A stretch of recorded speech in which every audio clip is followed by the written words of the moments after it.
Vamos a Brasília com o Délio Rocha, que acompanhou agora há pouco a reunião, a saída do governador. Ouvimos aqui ao vivo o governador Wellington Dias depois desse encontro, dessa reunião, e vai trazer mais detalhes para nós sobre as discussões da reforma da Previdência, que tem o Wellington Dias, governador do Piauí, como um dos principais articuladores em nome dos governadores.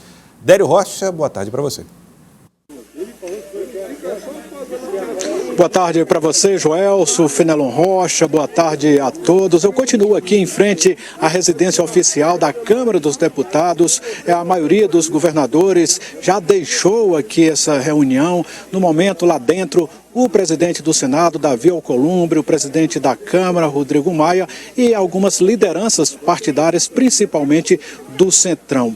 Hoje, mais cedo, Joelson, eu também conversei lá no Congresso Nacional com alguns parlamentares sobre a reforma da Previdência. Lembrando que hoje vai ser apresentado o complemento do voto do relator Samuel Moreira. Isso deve acontecer às 16 horas. E lembrando que hoje também outra questão que vem movimentando o Congresso Nacional é a audiência com o ministro Sérgio Moro. Vamos acompanhar na reportagem.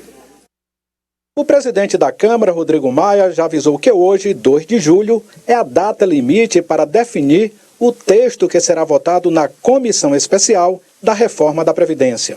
E antes de fazer a complementação do voto, o relator da matéria, deputado Samuel Moreira, aguarda o resultado de negociações entre Rodrigo Maia, lideranças do Centrão e governadores do Nordeste.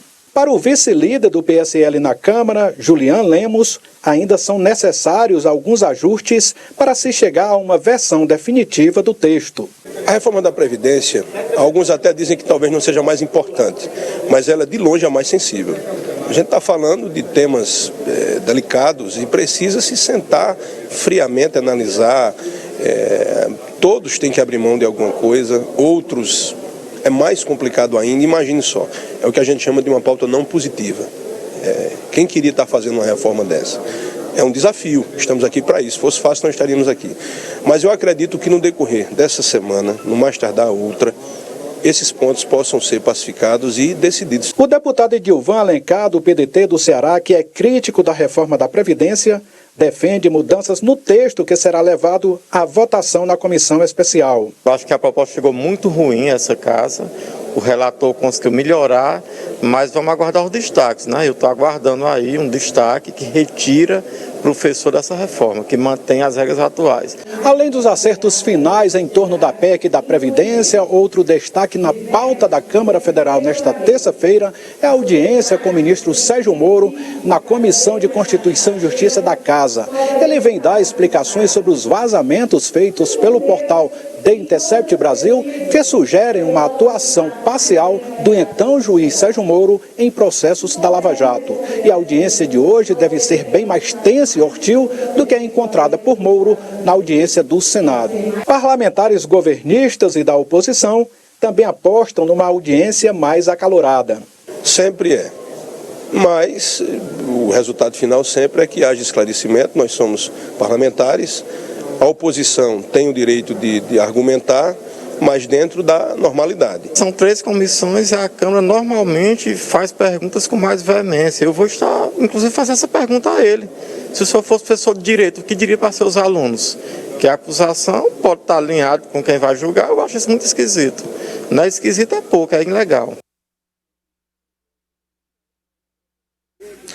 Joelson, sobre essa reunião aí, sobre essa audiência com o ministro Sérgio Moro, ela está começando agora e é uma audiência que promete ser tensa e longa, com muitas horas de duração. Sobre a reforma da Previdência, né, a gente até ouviu o governador mais cedo, aí, ao vivo aqui no jornal, e ele falando que esses ajustes finais precisam ainda ser discutidos, que uma decisão só vai sair no meio da tarde, só que a gente também conversou com outras pessoas que participaram dessa reunião aqui mais cedo, incluindo o governador de Goiás, Ronaldo Caiado, o relator da matéria, o deputado Samuel Moreira, e também Carlos Sampaio, que é deputado do PSDB de São Paulo. E os 3 afirmaram aqui pra gente que os estados e os municípios estão fora da PEC da Previdência. Vamos ouvir o que falou o deputado Carlos Sampaio.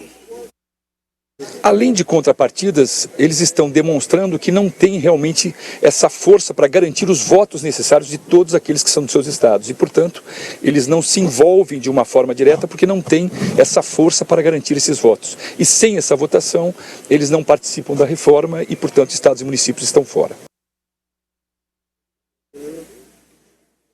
Tá aí, Joelson, se nada mudou, né, só se no finalzinho, ali aos 44 do segundo tempo, a tendência é que os servidores municipais e estaduais fiquem mesmo de fora da PEC da Previdência. Mas a gente vai ter isso formalizado só a partir das 4 horas, quando o deputado Samuel Moreira vai então apresentar a versão definitiva do texto que será votado na comissão especial. Joelson. É possível desenhar, depois da fala do governador Fenelon Rocha, algum tipo de tendência? A tendência na voz do governador é que um acordo depende das lideranças. A voz do deputado Carlos Sampaio já vai para um outro caminho, que não tem esse acordo, porque essas lideranças não acreditam que os governadores possam transferir os votos que eles dizem que transfeririam. Então, se não é para dar contrapartida, não tem o outro lado da moeda, que é a inclusão de estados e municípios na reforma.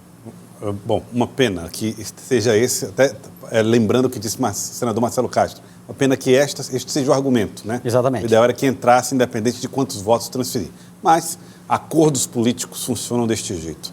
Fenelon, obrigado, muito obrigado mesmo, Fenelon Rocha, obrigado, Délio Rocha, obrigado também a Lídia Brito no CidadeVerde.com, obrigado a vocês três pelo brilhante trabalho e cobertura que fizeram hoje aqui no Jornal do Piauí. Muito obrigado mesmo.